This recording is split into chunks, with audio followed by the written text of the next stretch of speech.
두려운 사람, 꿈도 소망도 없는 사람, 예수님이 필요한 사람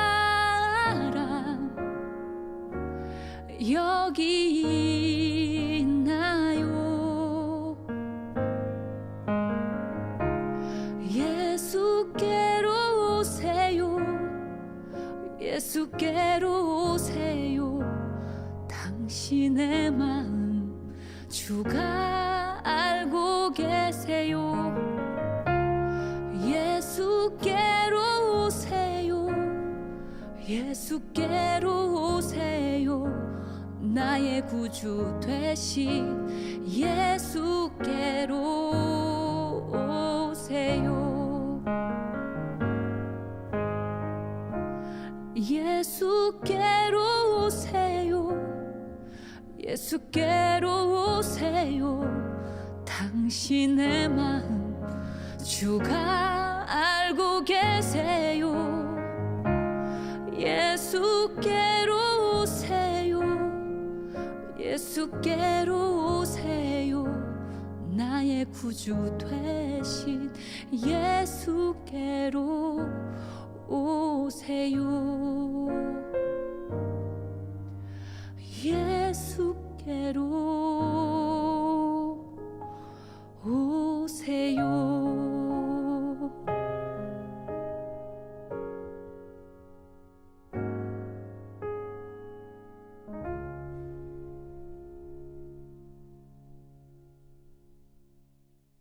자, 우리 복음진단서라는 시리즈 가지고 함께 갈라디아서 나누고 있는데요. 오늘 8번째 시간으로 정체성이라는 제목을 함께 말씀 나누겠습니다.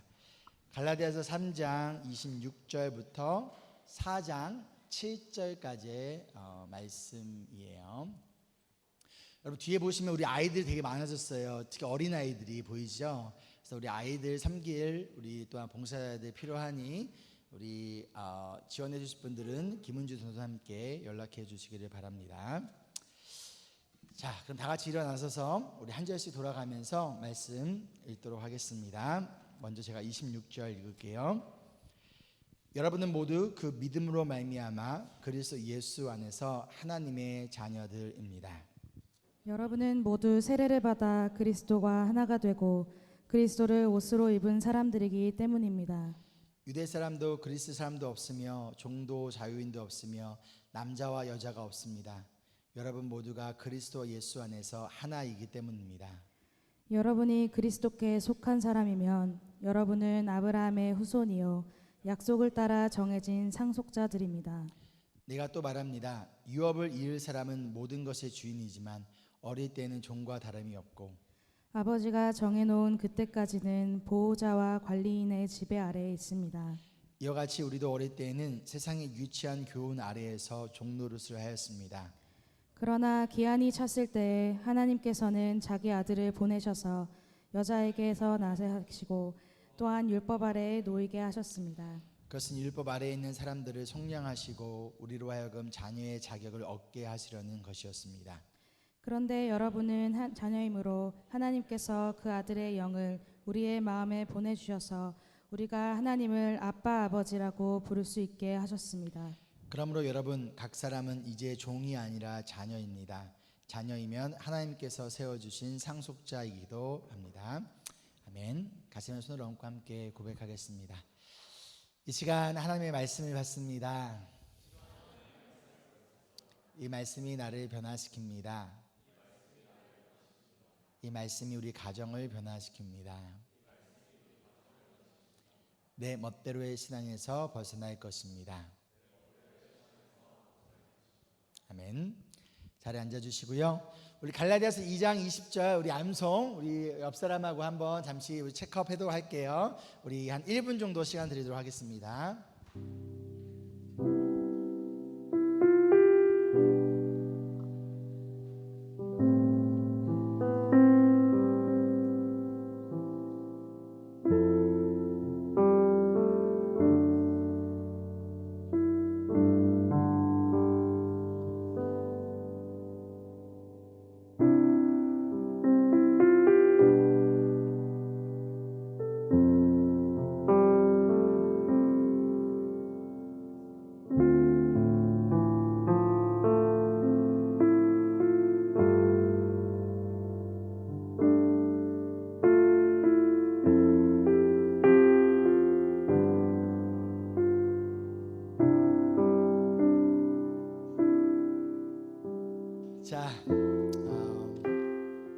제가 신학생 때 한 10년 전인 것 같은데요. 원암불이라는 지역 아세요? 여기서 한 3-4시간 정도 떨어져 있는 지역인데요.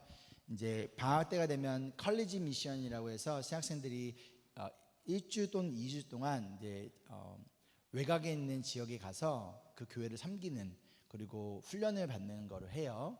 그때 제가 이제 주일 예배를 섬기고 딱 내려왔을 때 나이가 많으신 백인 성도님 중에 한 분이 저한테 오셔서 이렇게 질문을 하셨어요. Where are you from? Where are you from? 제가 뭐라고 했을까요? 아주 당당하게 I'm from Melbourne. 왜 거기 원암불이니까, 그렇죠? 멜버른에서 한 거니까 I'm from Melbourne. 그러니까 그분이 좀 이상하게 쳐다보는 거예요. 그러더만 Where do you originally come from? 이라고 얘기하는 거예요. I'm from South Korea. 그러니까 I knew it, because your pronunciation was weird, so I knew it. 발음이 이상해서 제가 호주 사람이 아니라는 것을 알았다라는 거죠. 이처럼 우리가 호주에 살아가면서 우리의 어떤 피부 색깔 혹은 뭐 언어, 또 민족, 어느 나라 출신, 이런 것들이 때로는 마치 우리의 정체성인 것처럼 우리가 접근하기도 합니다. 그런데 우리가 누구인지에 대한 문제는요, 사실 내가 누군가, 이거는요, 이 문제는 굉장히 작은 게 아니라 굉장히 중요한 문제예요. 왜냐하면 정체성에 따라 가치가 정해지기 때문이에요. 이게 무슨 말이냐? 때때로 우리의 정체성이 우리가 어떠한 일을 하는가로 정해질 때가 있어요. 나는 선생님이에요, 나는 뱅커예요, 나는 의사예요, 나는 변호사예요 등등, 나의 직업이 마치 내가 누구인가라는 정체성이 되기도 하고, 그 직업에 따라 가치가 매겨지기도 한다는 거예요. 우리가 살아가는 이 세상이 그렇다라는 걸 말씀드리는 거예요.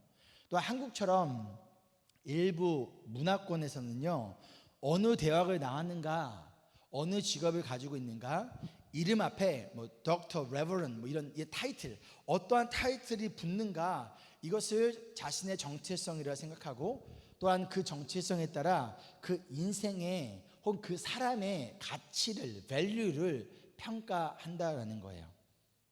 또는 우리의 관계를, 릴레이션십을 바탕으로 우리의 정체성을 연결하기도 합니다.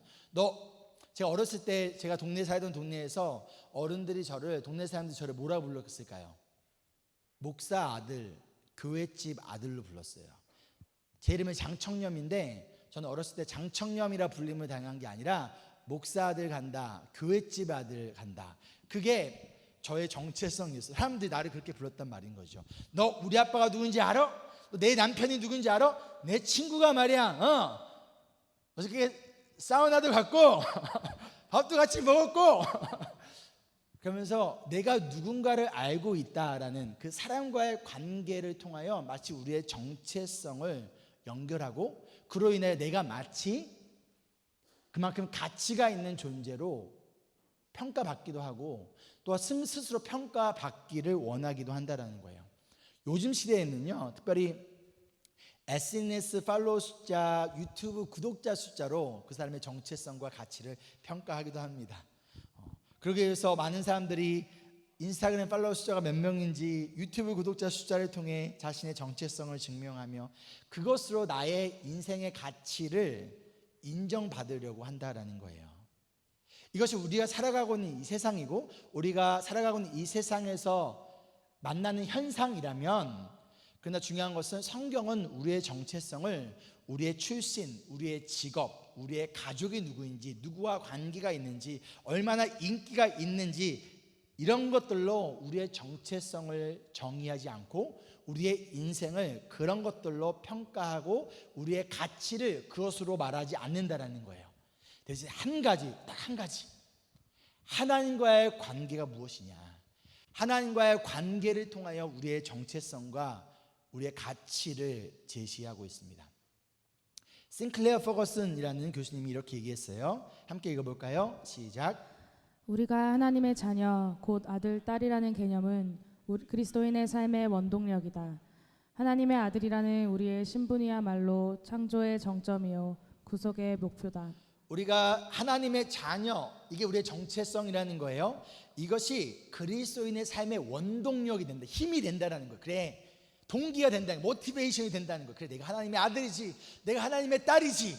그러니까 하나님의 아들이고 하나님의 딸이기 때문에 그 정체성에 따라 살아간다라는 거예요. 그리고 이 하나님의 아들, 딸이라는 우리의 신분, 이 정체성이야말로 창조의 정점이고 구속의 목표라는 거예요. 하나님이 우리를 왜 구속해 주셨어요? 왜 구원해 주셨어요? 하나님의 자녀라는 이 신분을, 정체성을 회복시켜 주기 위해서라는 거예요. 그러면 예수님을 믿는다라는 것은요, 결과적으로 우리의 정체성이 변화가 되어졌다는 거예요. 그리고 예수님을 믿는 믿음으로 산다라는 것은요, 또한 복음을 따라 살아간다는 의미는요, 내가 누구인지를 알고 그 정체성, 아이덴티티에 따라 맞게 살아가는 것이 바로 믿음으로 살아가는 것이고 복음으로 살아간다라는 거예요.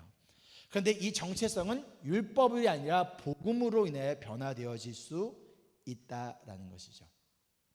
자, 그럼 복음으로 말미암아 변화된 우리의 정체성이 무엇인지, 그리고 이 정체성에 맞게 살아가는 모습은 무엇인지를 오늘 말씀을 통해서 구체적으로 좀 나눠보도록 할게요. 자, 26절 함께 읽어볼게요. 시작.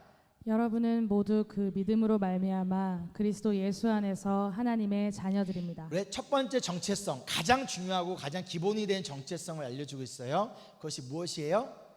하나님의 자녀라는 거예요. 너희는 하나님의 자녀야 라고 얘기했어요. 너희는 하나님의 자녀가 될 거야 라고 말씀하신 게 아니에요. 너희는 하나님의 자녀가 될 수도 있어. 너희가 어떻게 사는가를 보고, 얼마나 말씀을 잘 지키는가를 보고, 얼마나 율법을 잘 따르는가를 보고, 내가 너를 내 자녀로 삼을지 말지를 maybe 자녀가 될 수 있는지 아닌지를 결정하겠다고 말씀하신 것이 아니라, 예수 그리스도 안에서 믿음으로 말미암아 너희는 이미 already 누구다? 하나님의 자녀. No longer slave to be, I am a child. 왜 이렇게 웃어요? 비웃는 거예요? No longer slave to I'm no be. No, I am no longer. I am no longer slave to fear. Fear 맞아요? Fear. fear.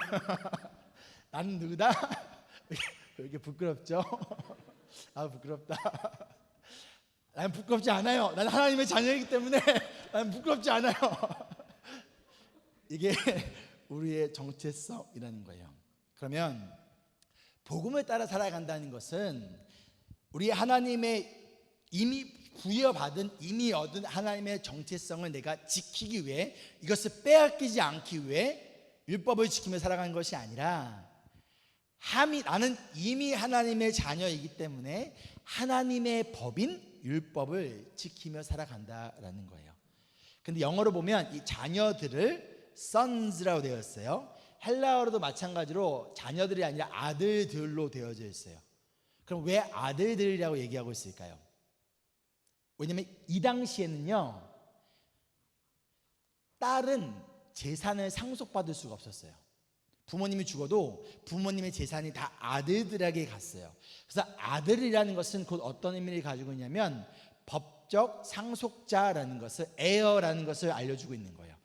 즉 여자가 상속자가 될 수 없었던 그 당시 문화 가운데서 뭐라고 말하냐, 복음은 예수 그리스도 안에서 우리 모두가 남자나 여자나 상관없이 아들들이다 라고 얘기하고 있는 거예요. 성 정체성을 바꿔버리자는 것을 말하는 것이 아니라, 여자도 하나님 안에서, 복음 안에서 하나님 나라의 상속자다라는 것을 알려주기 위해서 아들들이라고 표현하고 있다는 거예요. 우리 3장 29절과 4장 7절도 한번 읽어볼게요. 시작. 여러분이 그리스도께 속한 사람이면 여러분은 아브라함의 후손이요 약속을 따라 정해진 상속자들입니다. 그러므로 여러분 각 사람은 이제 종이 아니라 자녀입니다. 자녀이면 하나님께서 세워주신 상속자이기도 합니다. 자, 자녀라는 정체성은 곧 누구다? 상속자다. 하나님의 것. 상속자가 무슨 의미예요? 나의 아버지께 내 거라는 거잖아요. 하나님께 내 거라는 거예요. 그것이 바로 상속자의 개념이라는 거예요. 이것이 복음으로 인해 우리에게 주어진 정체성.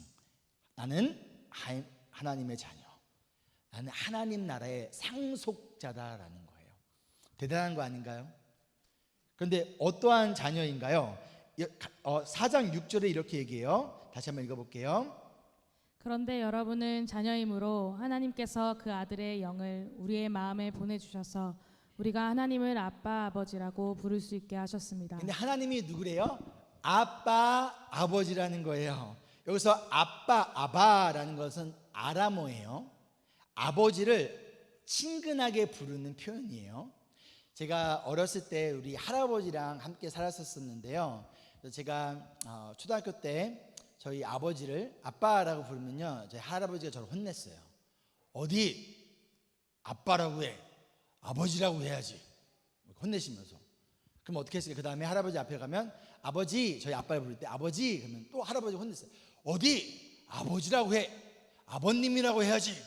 초등학교 4학년 5학년인데 제가 그럼 또 아버님이라고 그래. 할아버지 앞에서는 그럼 또 혼내세요. 어디 아버님이라고 그래, 부치님이라고 해야지. 그래서 할아버지 앞에서 보면 아빠한테 부치님, 그러니까 그 다음부터 어떻게 돼요? 아빠를 부르고 싶지가 않아지더라고요. 종종 저희 열방이가 저를 뭐라고 부르냐면 장아버지 그래요. 장아버지. 언제 장아버지라고 그럴까요? 뭔가 필요가 있을 때. 아빠. 근데 당시 갈라디아 성도들은요, 아람어를 사용하지 않았어요. 헬라어를 썼어요. 헬라어를 쓰고 있는 사람들에게, 그리스어를 쓰고 있는 사람들에게 사도 바울은 굳이 아빠 아바라는 아람어를 써가지고 이야기를 하고 있다라는 거예요.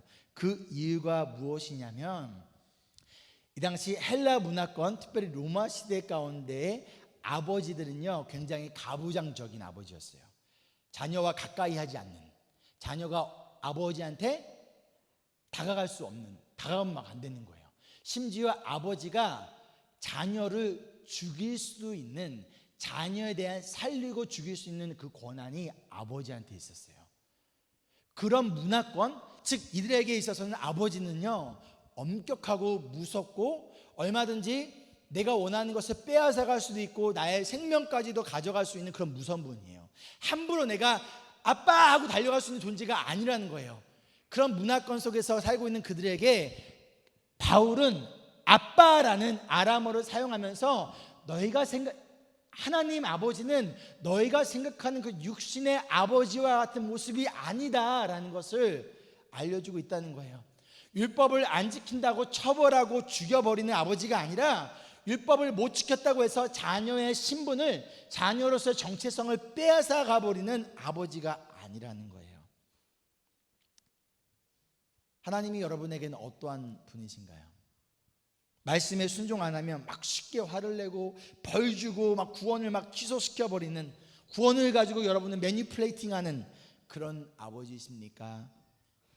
아니면 기다려주고 격려하고 넘어졌을 때 손을 잡아주고 일으켜주는, 여러분을 포기하지 아니하시는 그런 아빠이신가요? 예수님도 하나님을 아빠라고 불렀어요. 마가복음 14장 36절에 보면요. 그러면 예수님이 하나님을 아빠로 불렀었다는 것은요, 우리도 하나님의 자녀이자 상속자로서 하나님이 우리의 아빠가 되어주신다는 거예요. 하나님에게 예수님이 아빠이듯이 우리에게도 하나님이 아빠라는 거예요. 이 말인즉 예수님과 우리가 동일한 하나님의 자녀라는 것이고요, 예수님이 우리의 누구라는 거예요? 브라더라는 거예요. 여기서 또 다른 정체성이 발견되어지죠. 우리는 하나님의 자녀이자 예수님의 형제 자매라는 거예요. 히브리서에서 이렇게 말씀합니다. 히브리서 2장 11절 한번 읽어볼게요. 시작. 거룩하게 하시는 분과 거룩하게 되는 사람들은 모두 한 분이신 아버지께 속합니다. 그러므로 예수께서는 그들을 형제자매라고 부르시기를 부끄러워하지 않으셨습니다. 그래서 거룩하게 하신 분이 누굴 말할까요? 예수님. 거룩하게 되는 사람들은 누구일까요? 예수님을 믿는 우리. 그런데 그런 예수님 우리를 거룩하게 하시는 분이시래요. 근데 그분이 우리를 형제고 자매라고 부르는 것을 부끄러워하지 않으셨다는 거예요. 진민석, 감히 어찌 너가 나의 형제야, 나를 형제라고 부르지 마라, 나를 오빠라고 부르지 마라, 이게 아니라 예수님이 우리를 바라보면서 내 형제고 내 자매고 우리를 그렇게 불러주신다라는 거예요. 이것이 우리의 정체성이라는 것이죠. 그런데 갈라디아서 말씀에 돌아와서 그럼 어떻게 우리가 하나님을 이렇게 아빠라고 부를 수 있다라고 알려주고 있어요? 그 아들의 영, 성령님을 통해서 우리가 하나님을 아빠라고 부를 수 있게 해주신다는 거예요. 부르다가 crying인데 헬라어로 크라조라는 뜻인데 가슴으로 외치다라는 뜻이에요. 마음을 다하여 부른다라는 거예요. 누가 우리가 하나님을 아빠라고 부를 수 있게 해준다?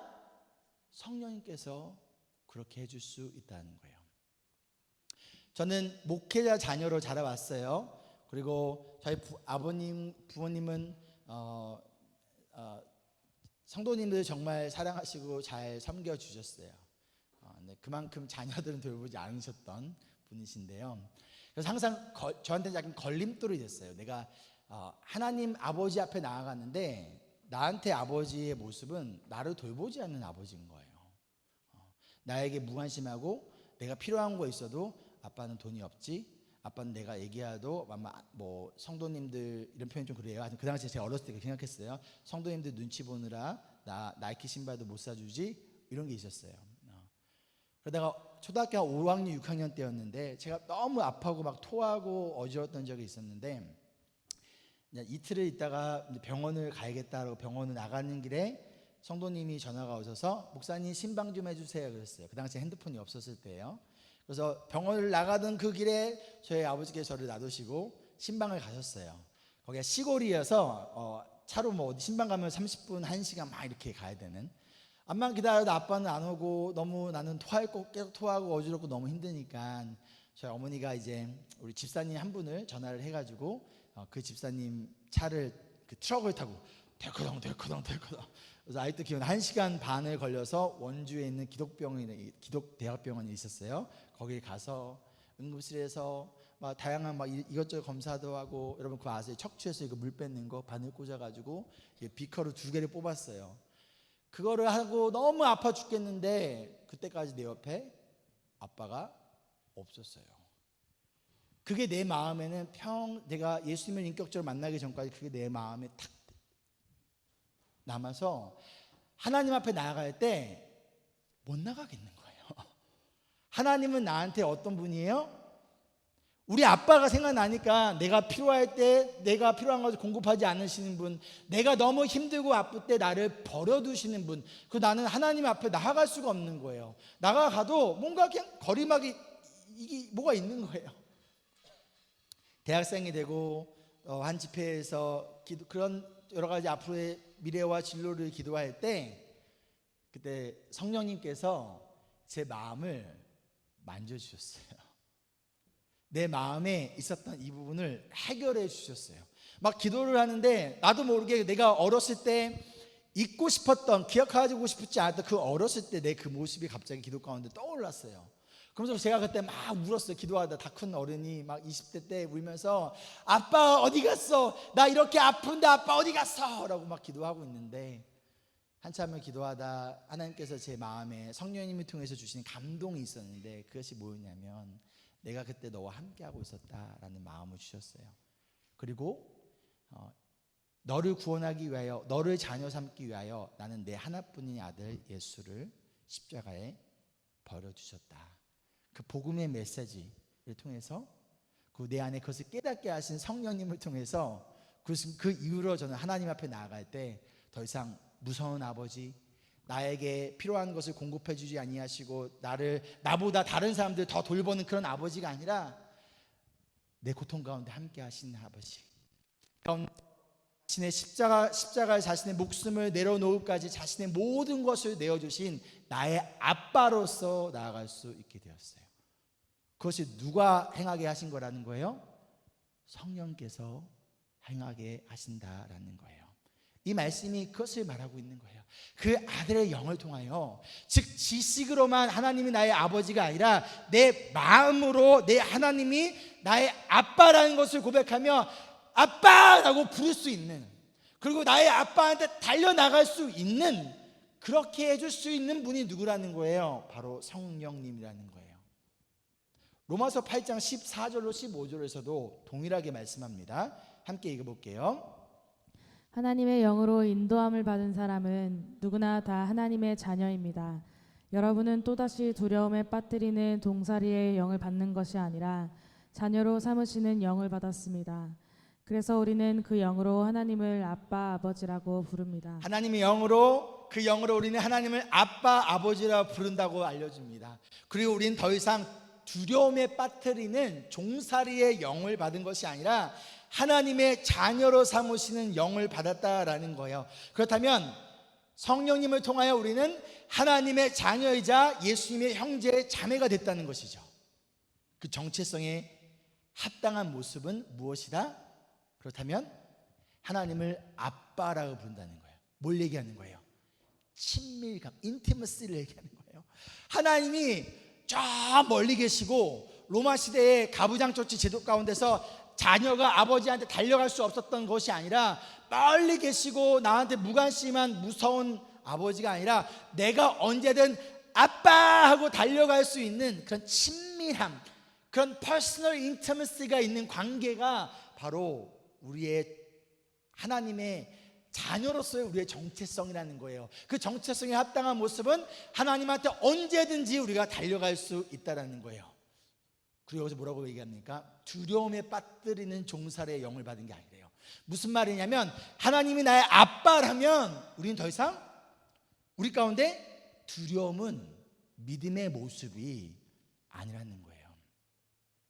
두려움은 사탄이 주는 마음이지 우리 아빠인 하나님이 나와 함께 가시는데 내가 무엇이 두려워하리로, 즉 복음에 합당한, 믿음에 합당한 모습은 내가 지금 충분한 돈이 있고 내가 충분한 능력이 있고 내가 미래에 대한 플랜이 잘 되어져 있기 때문에 나는 두렵지 않아요, 불안하지 않아요가 아니라 우리 아빠 때문에, 우리 아빠가 하나님을 창조와 세상을 창조하신, 창조주시고 이 세상의 왕이신 그 하나님이 나의 아빠고 나는 언제든지 그 아빠한테 달려나갈 수 있고 그 아빠가 나를 이끄시고 나를 사랑하시고 나를 품어주신다는 것을 나는 믿기 때문에 두려워하지 않는다는 거예요.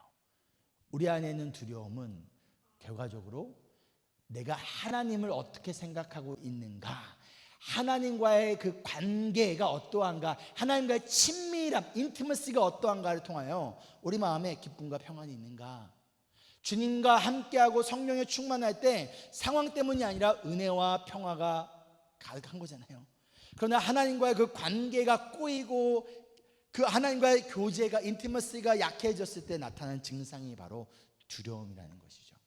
그런데 우리 안에 계신 성령님께서 이 두려움을 제거해 주시고 하나님을 나의 아빠로 부르며 언제든지 하나님 앞으로 나아갈 수 있게 해주신다는 거예요. 이처럼 복음은요, 하나님은 우리를 하나님의 자녀이자 상속자로, 그리고 예수님의 형제로 삼아주는 거예요. 그리고 하나님은 우리의 아빠이심을 나의 지식으로만이 아니라 나의 가슴으로 받아들이는 거예요. 그 결과 내 안에 뭐가 없는 거예요? 두려움이 없어요. I am no longer slave to fear.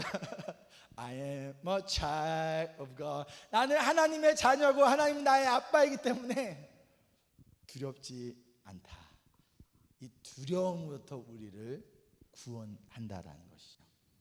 그렇기 때문에 하나님의 자녀라는 정체성을 가지고 살아가는 사람의 모습은요, 보면 뭐 별거 없는 것 같은데, 제 아내가 그랬대요. 저를 처음 만났는데 쟤 뭐야? 되게 궁금했대요.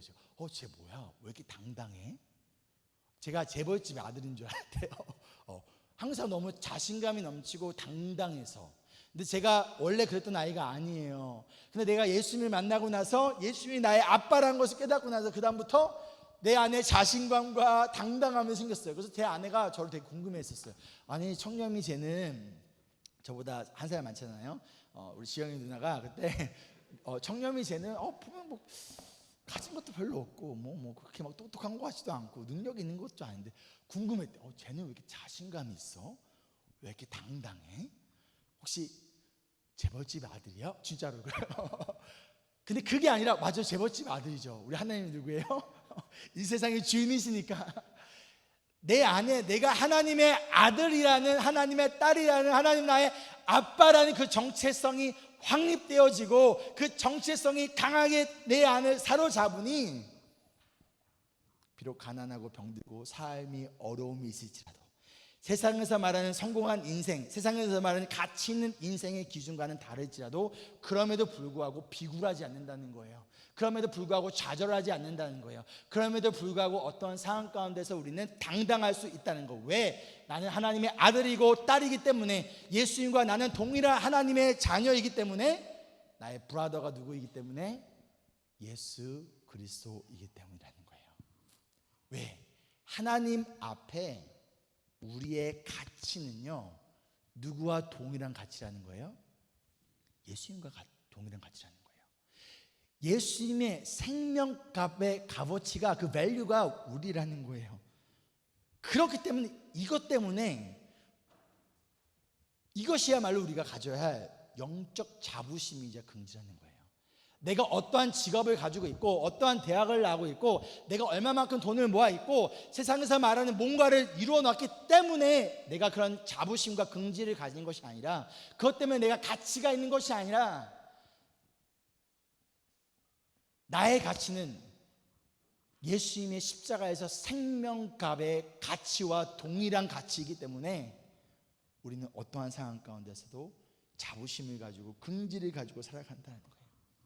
비록 가난할 수 있어요. 이 세상을 살면서 병들 수도 있고요, 연약할 수도 있어요. 세상에서 말하는, 흔히 말하는 좋은 직업과 어떤 그런 능력을 가지고 있지 않을 수도 있어요.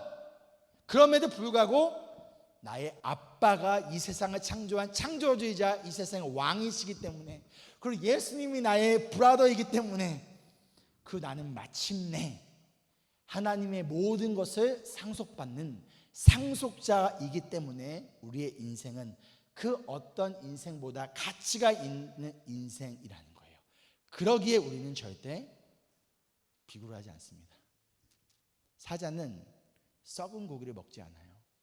사자는 아무리 배가 고파도 죽은 고기를 쳐다도 보지 않는다고 합니다. 그건 하이에나가 먹는 거예요. 마찬가지로 하나님의 자녀이자 예수님의 형제 자매이자 상속자로서 그 정체성을 가지고 우리가 담대하고 당당하게 살아가기를, 사자가 아무리 배가 고파도 썩은 고기를, 죽은 고기를 먹지도 않고 쳐다보지도 않는 것처럼 우리도 세상이 던지는, 사탄이 던지는 썩은 고기에 눈을 돌리고 그것에 침을 흘리는 것이 아니라, 어떠한 상황 가운데서 나는 I'm a child of God, 나는 하나님의 자녀라는 그 정체성을 가지고 당당하게 살아가는 우리가 되기를 소망합니다. 아멘. 그런데 하나님의 자녀로서 우리가 입어야 할 옷의 브랜드가 있습니다. 여러분, 어떤 브랜드일까요? 여러분 어떤 브랜드를 입고 싶으세요? 어떠신가요? 이어지는 27절 한번 읽어볼까요? 시작. 여러분은 모두 세례를 받아 그리스도와 하나가 되고 그리스도를 옷으로 입은 사람들이기 때문입니다. 그래서 예수님을 그리스도를 옷으로 입었다라고 얘기해요. 세례를 받아 그리스도와 하나가 됐고 그리스도를 옷으로 입은 사람이다라는 거예요. 우리는 누구다? 그리스도라는 옷을 입은 사람이라는 거예요. 즉 하나님의 자녀이자 상속자라서 우리가 입어야 할 옷은, 여러분, 샤넬이 아닙니다. 샤넬이 아니라 뭐예요? 크라이스트라는 거예요. 제가 이전 교회에서 있었던 일인데요.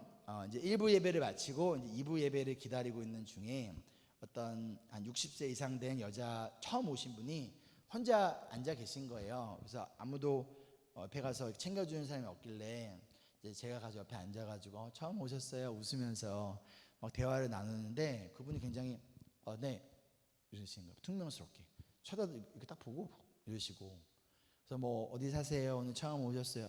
네. 이렇게 성경책만 이렇게 보시고 그러시는 거예요. 다 말하기가 싫어하시는구나 생각해서 그럼 예배 이렇게 잘 들으세요 하고 그 자리를 피했어요.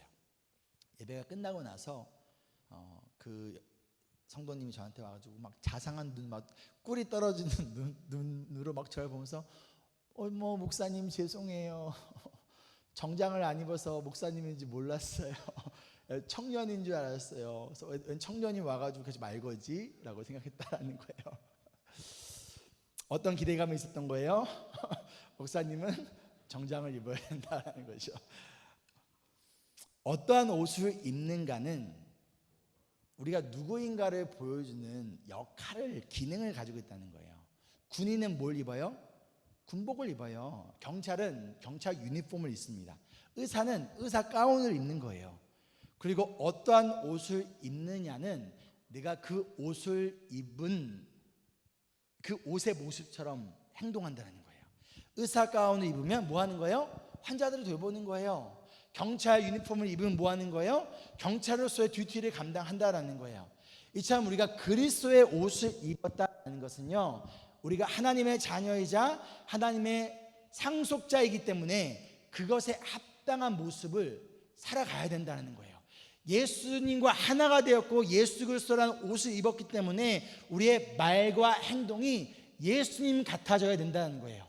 예수님처럼 말하고 행동해야 구원을 받는 것이 아니라 이미 우리는 구원받았고 하나님의 자녀이고 예수님의 브라더이기 때문에 그에 합당한 예수 그리스도의 옷을 입었기 때문에 이 옷을 입은 자로서 합당한 삶의 모습을 줘야 된다는 것이죠. 두 번째로, 옷은요 언제나 우리와 항상 붙어 있어요. 우리 몸에서 가장 가까운 소지품이, 가장 가까운 존재가 옷이에요. 언제나 어디서나 우리와 동행하고 함께하는 것이 옷이다. 여러분 혹시 교회에 올 때만 옷 입고 계신 분 계세요? 직장에서 일하실 때 옷 안 입고 하시나요? 우리 직장에서 우리 음식 만드실 때 셰프로 일할 때 옷 입으세요, 안 입어요? 입죠. 안 입으면 알려줘요. 내가 구경 갈게요. 우리는 항상 옷을 입는다라는 거예요. 그 말인즉 우리는 어느 곳에든지 주일의 교회에서뿐만 아니라 가정과 직장과 학교에서 그 어느 곳에든지 예수님이 나와 함께하고 있다는 것을 우리는 인식하고 살아간다는 거예요. 그렇게 하나님의 자녀로서 언제나 예수님과 함께 동행하고 있다는 거예요. 내가 혼자 있는 그 자리에 내가 옷을 입고 혼자 집에 있는 것처럼 그 자리에 누가 함께하고 있다? 예수님이 함께하고 있다는 거예요. 넌 크리스천들만 모여있는 자리에 내가 가더라도 내가 옷을 입고 있는 것처럼 그 자리에서 예수님이 나와 함께하고 있다는 거예요. 그 말인즉 언제나 어디에서나 우리는 하나님의 자녀라는 거예요. 아멘. 세 번째로, 그리스도의 옷을 입는다는 것은요, 하나님이 우리의 부끄러움과 수치를 가려주신다는 거예요. 아담과 하와가 죄를 지은 다음에 제일 먼저 무엇을 깨달았어요? 내가 옷을 벗고 있었다는 것을 깨달았어요. 근데 그것이 뭘 의미하는 거예요? 부끄러움과 수치를 깨달았다는 거예요. 여러분, 죄의 역할은요 우리에게 부끄러움과 수치심을 주는 거예요. 잘못된 복음적이지 않은 것은요, 복음적이지 않는 잘못된 방법은 우리에게 잠깐 뭘 찔리는 거예요? 그 부끄러움과 수치심을 느끼게 해준다는 거예요. 이것이 죄의 모습이고 이것이 비복음적인 모습이라는 것이죠. 그러자 이들이, 아담과 하와가 어떻게 해요? 자신의 생각과 자신의 노력으로 무화과 나무 잎을 따가지고 몸을 가립니다. 그 무화과 나무 잎을 뜯었어요. 이게 며칠이나 갈 수 있을까요? 얼마 가지 못할 금방 시들어 버릴 수밖에 없다라는 거예요. 그래서 나의 노력과 나의 지혜로 나의 수치심을 스스로 가리려고 했다라는 거예요. 그런데 창세기 3장 21절을 보면요, 이런 아담과 하와에게 하나님이 직접 옷을 만들어 주세요. 어떤 옷이에요? 가죽 옷이에요. 이것이 창세 이후의 첫 번째 피 흘림이에요. 첫 번째 희생이에요. 이것은 앞으로 오실 예수 그리스도의 죽음과 피 흘림을 통하여 우리의 수치와 부끄러움을 가려주시겠다라는 첫 번째 복음, 이걸 우리가 원시 복음이라고 해요. 이 첫 번째 복음이 에덴 동산에서 선포가 되어졌다는 거예요. 그리고 예수님께서 십자가에서 죽으실 때 예수님이 옷을 입었어요, 안 입었어요? 안 입으셨어요. 병사들이 그의 옷을 뺏어가지고 제비뽑기 해가지고 다 가져가 버렸잖아요. 예수님이 벌거벗기 친 채, 즉 수치와 부끄러움을 당하심을 통하여서 우리의 수치와 부끄러움을 가려주셨다는 거예요. 그것이 바로 예수 그리스도의 옷을 입었다는 거예요. 다른 것이 우리의 수치와 부끄러움을 가려줄 수 있는 거 아니에요. 아무리 여러분들이 명품 옷을 입고 아무리 여러분이 좋은 옷을 입는다고 그것이 여러분의 죄의 수치와 부끄러움을 가려줄 수 있는 게 아니라는 거예요. 그걸로 내가 정말로 당당하고 자부심 가질 수 있는 것이 아니라는 거예요. 그러나 예수 그리스도의 옷을 입을 때 예수님이 우리의 수치와 부끄러움을 가려주시기 때문에 과거에 내가 어떠한 인생을 살았든 간에 현재 내가 세상에서 말하는 가치 있는 인생이 아닐지라도 우린 부끄러움을 느끼지 않아요. 우리는 수치심을 느끼지 않아요. 내가 어떠한 직업을 가지고 있든 얼마의 돈을 가지고 있든 아니면 어떻게 생겼든 우리는 수치와 부끄러움을 느끼지 않아요. 왜? 나는 예수 그리스도의 옷을 입었기 때문이에요. 이거 봐봐. 이거 어떤 옷인지 알아? 우리가 괜히 좋은 옷을 입으면 괜히 당당해지잖아요. 근데 그 옷을 벗으면 다시 오징어가 되는 거예요. 이전 모습이 되는 거예요. 그러나 나는 부끄럽지 않아. 세상에서 내가 뭐라고 얘기하든 나는 부끄럽지 않아. 예수 그리스도께서 나의 수치심과 부끄러움을 다 가려주셨기 때문에 나는 당당합니다. 나는 자부심을 갑니다. 그 가운데서 이것을 이 예수 그리스도의 옷을 소중히 여기면서 살아간다라는 거예요. 탕자의 비유에서 둘째 아들이 아버지의 재산을 가지고 아버지를 떠나 그걸 가지고 술과 노름과 여자와 다 날리고 난 다음에 아버지의 집으로 돌아와요. 그때 어떤 마음으로 돌아옵니까? 나는 아버지의 품꾼이 됐으면 좋겠다라고 해요. 품꾼이 어떤 건지 아세요? 그 당시에 아버지 집에서 같이 사는 게 아니라 출퇴근하는 사람이었어요. 집에서 살던 종이 있었고요. 품꾼은 아침마다 아침 저녁으로 출퇴근해서 아버지 집에서 그 주인의 집에서 일하는 게 품꾼이었어요. 나는 한마디로 아버지 집에 같이 살 수 있는 존재조차도 되지 않는다는 거예요. 그런 마음으로 둘째 아들이 아버지의 집으로 가고 있는데 저 멀리서 아버지는 그 아들을 기다리고 있어요.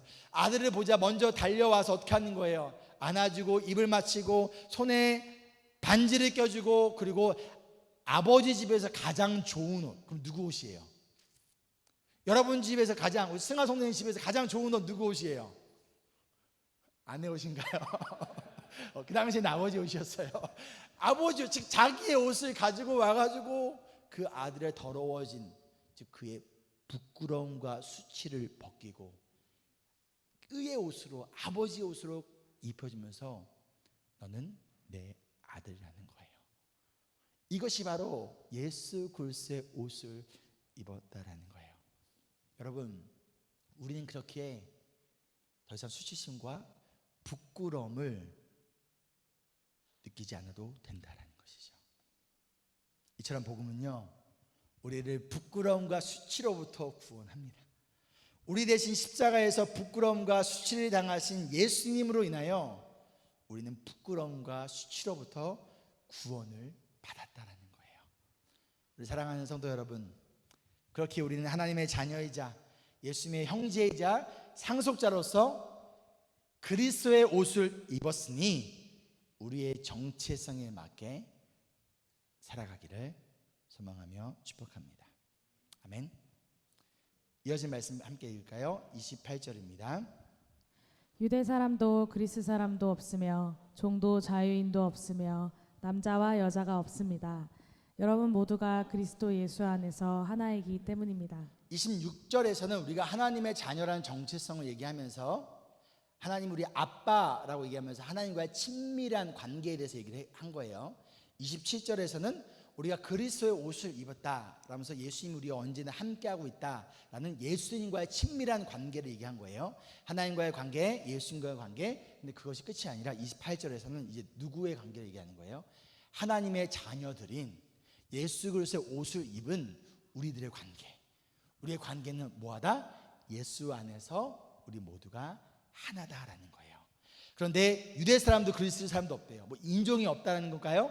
종도 자유인도 없고 남자와 여자가 없다라는 거예요. 이 당시에 사람들을, 그 당시 사회에서는요, 사람들을 이렇게 분류했어요. 유대인인지 헬라인인지 그에 따라 가치를 매겼어요. 종인지 자유인인지 그에 따라 가치를 매겼어요. 남자냐 여자냐 이거에 따라서 그 사람의 인생의 가치를 매겼던 그 사회적인 문화적인 상황 가운데서 지금 뭘 얘기하는, 복음은 카운터 컬처를 얘기하는 거예요. 유대인이냐 헬라인이냐, 즉 인종과 문화의 차이가 중요하지 않다라는 거예요. 종이냐 자유인이냐, 즉 경제적으로 사회적 위치가 어떠한가, 그것은 중요하지 않다라는 거예요. 남자인가 여자인가 성별의 차이는 중요하지 않다라는 거예요. 왜? 이것이 정체성의 기준과 인생의 가치의 기준이 아니라는 거예요. 우리는 모두 예수 그리스도를 믿는다면 어떠한 직업을 가지고 있던, 얼마만 어느 집에 살던, 어떠한 연봉을 가지고 있던, 남자인지 여자인지 한국인인지 호주인지 상관없이 우리 모두는 하나님의 자녀이자 예수님의 형제이자 하나님 나라의 상속자이고 예수 그리스도의 옷을 입은 자들이기 때문에 우리는 모두 하나다라는 거예요. 즉 이 복음에 합당한 정체성의 모습은 하나됨이라는 거예요. 그러나 왜곡된 복음은요, 자꾸만 차별을 둬요. 너 유대인이야, 유대인이지, 너 헬라인이지, 너 종이야, 너 자유인이야, 너 남자야, 여자야. 그런 것처럼 자꾸만 차별을 만들어 버리고 분열을 시키고 나누어 버리려고 하는 행동이 바로 왜곡된 복음이라면, 진짜 복음은요, 하나님의 자녀인 우리를 하나 되게 하는 거예요. 그리고 이것이 우리의 정체성에 따른 우리가 추구해야 할 삶의 모습일 줄 믿습니다. 아멘. 말씀을 마치며, 복음이 우리에게 가져다 주는 정체성, 첫째, 하나님의 자녀. 둘째, 예수님의 형제 자매. 셋째, 상속자. 그러면 이 정체성을 가지고 우리는 무슨 옷을 입어야 된다? 예수 그리스도의 옷을 입어야 된다. 그러면 예수 그리스도의 옷을 입은 자의 합당한 모습은 무엇이다? 하나 되게 하는 것이다 라는 것을 오늘 말씀에 알려주고 있습니다. 그리고 우리에게 이러한 정체성을 주기 위해 하나님께서는 무엇을 행하셨는가? 우리 4장 4절로 5절 함께 읽겠습니다. 그러나 기한이 찼을 때 하나님께서는 자기 아들을 보내셔서 여자에게서 나게 하시고 또한 율법 아래에 놓이게 하셨습니다.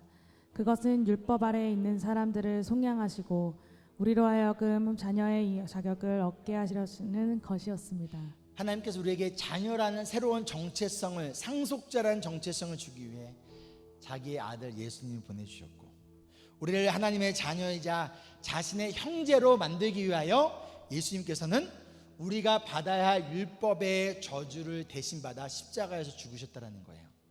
그렇게 우리의 죄를 뭐 하셨대요? 속량했대요. 이 속량이라는 단어의 뜻은요, 그 당시에 어떻게 사용되었냐면요, 노예를 노예시장에서 해방하다라는 게 이게 속량이라는 뜻이에요. 지금 율법의 노예, 죄의 노예, 사단의 노예로 살아가던 우리를 예수님께서 자신의 생명값을 통하여서 우리를 속량했다는 거예요. redeem 했다는 거예요. 우리에게 자유를 주셨다는 거예요. 근데 자유를 준 것이 끝난 것이 아니라 우리에게 새로운 신분을 주셨다는 거예요. 새로운 정체성을 주셨다는 거예요. 하나님의 자녀라는 정체성을 주셨다는 것이죠. 그래야 우리는 더 이상 노예가 아니라 하나님의 자녀이고 예수님의 형제이고 상속자라는 새로운 정체성을 가지고, 이 정체성에 따른 우리의 인생의 가치는 무엇과 같다? 예수님의 생명 값어치와 맞바꾼, 그만큼 가치 있는 존재가, 그만큼 가치 있는 인생이 누구다? 우리라는 거예요. 저와 여러분이라는 거예요. 근데 율법주의는요, 너가 노력하고 너가 성취하고 너가 이루어내서 너의 정체성과 가치를 증명하라고 얘기해요. 이게 율법주의예요. 이게 세상에서 말하는 방식이에요. 너가 얼마만큼 노력했어, 너가 얼마만큼 그 노력을 통해서 무엇을 성취했어, 너가 얼마만큼 그것을 가지고 얻어냈어, 즉 내가 무엇을 했느냐를 통하여 나의 정체성과 가치를 정하는 것이 율법주의고, 이 세상의 방식이라면 복음은 내가 무엇을 했는가를 통해 나의 정체성이, 내가 무엇을 했는가를 통해 나의 가치가 정해지는 것이 아니라 예수 그리스도께서 십자가를 통하여 무엇을 행하셨는가? 예수님이 십자가에서 그 행하신 예수 그리스도의 성취로 말미암아 나의 정체성과 나의 가치가 이미 정해졌다라는 거예요. 그러니 우리는 이 하나님의 자녀라는 정체성에 대한 긍지를 가지고 자부심을 가지고 담대하게 비굴하지 않게 하나님의 자녀답게 상속자답게 예수님의 브라더 형제 브라더 앤 시스터답게 살아가기를 주의 이름으로 소망하며 축복합니다.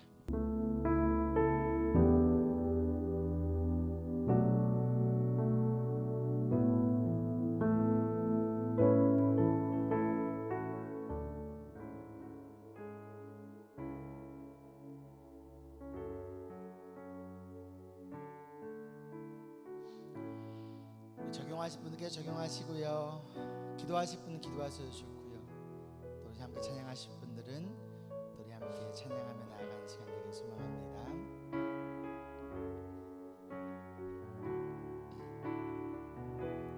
주 안에 우리 하나. 주 안에 우리 하나 모습은 달라도 예수님 한 분만 바라네. 사랑과 선행으로 서로를 격려해 따스함으로 보듬어 가리. 주님 우리 함께 하시니 형제자매 기쁨과 슬픔 느끼네. 내 안에 있는 주님 모습 보내. 그분 기뻐하시네.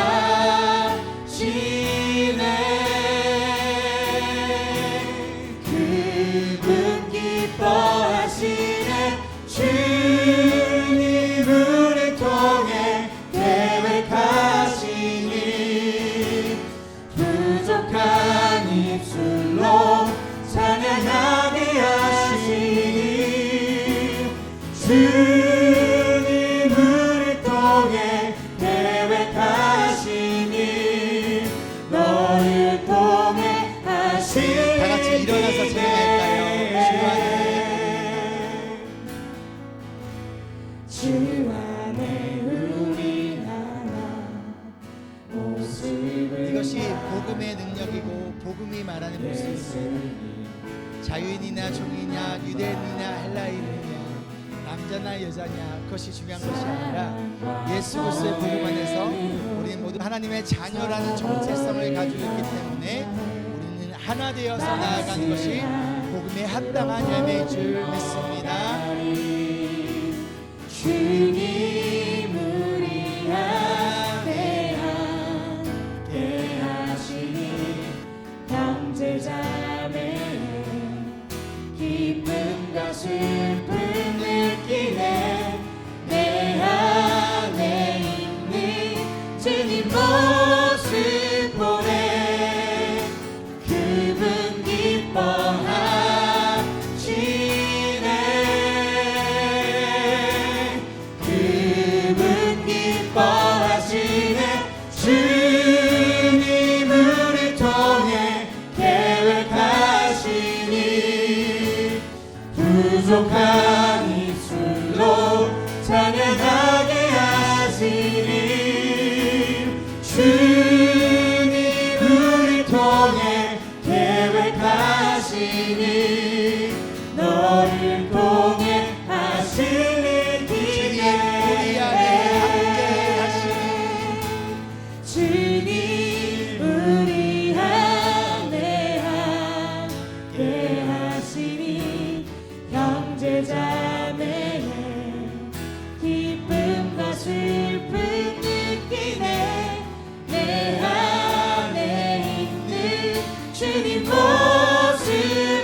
부족한 입술로 찬양하게 하시니 주님 우리 통해 계획하시니 너를 통해 하실 일 기대해.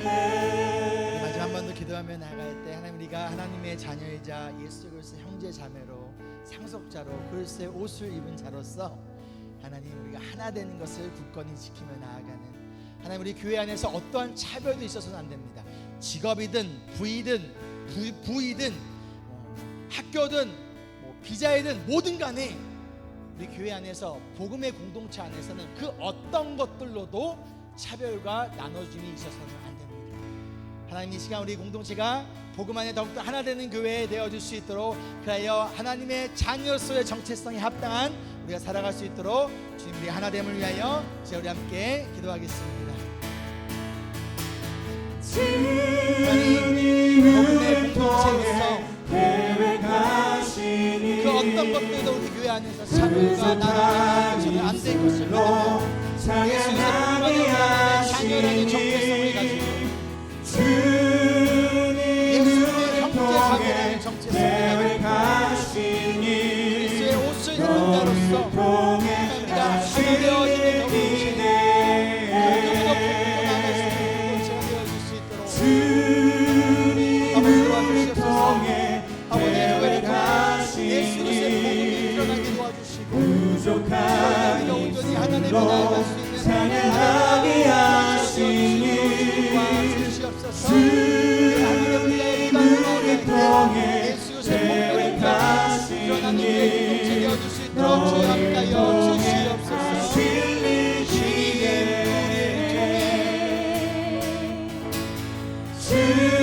주님을 통해 계획하시니 부족한 입술로 찬양하게 하시니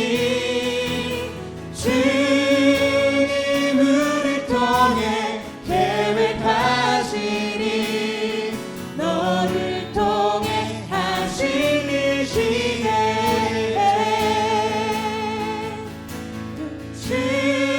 주님을 통해 계획하시니 부족한 입술로 찬양하게 하시니 주님을 통해 계획하시니 너를 통해 하실 일 기대해. 우리를 통해 하실 일 기대해. 하나님께 감사와 영광의 박수를 올려드립니다. 아멘. 사랑과 은혜가 풍성하신 주님, 우리를 하나님의 자녀, 예수님의 형제 자매, 하나님 나라의 상속자로 삼아주기 위하여 또 우리의 인생의 그 가치가 예수님의 생명의 값어치만큼 소중한 그런 가치 있는 인생이라는 것을 기억하며 그리스도의 옷을 입은 자답게 하나 되어 예수 그리스도의 모습을 전하고 선포하며 예수님의 형제로서의 모습을 닮아가는 우리가 되기를 원합니다. 그러기 위하여 우리 안에 계신 성령 하나님, 하나님을 아빠 아버지라 부르게 도와주시고 우리가 언제든지 주님 앞에 나아갈 수 있도록 성령님께서 계속 지속하여 우리 마음 가운데 우리 인생 가운데 일하여 주시옵소서. 그런데 하나님의 은혜와 사랑을 기억하며 들어진 예물 가운데 함께하여 주시고 들어진 손길 가운데 하나님께서 먹이고 입히시고 채우시는 그 하나님의 우리 인생의 주인 되심을 넉넉하게 경험하고 나아가는 우리 모두 되기를 간절히 소망하며 이제는 그 크신 하나님의 은혜와 예수 그리스도의 사랑하심과 성령님의 함께 하심이 우리를 하나님의 자녀로 삼아주시고 그 정체성에 따라 살아가기를 소망하는 우리 모든 주님의 자녀들 가운데 지금 이 순간부터 영원히 함께하기를 간절히 축원하옵나이다. 아멘.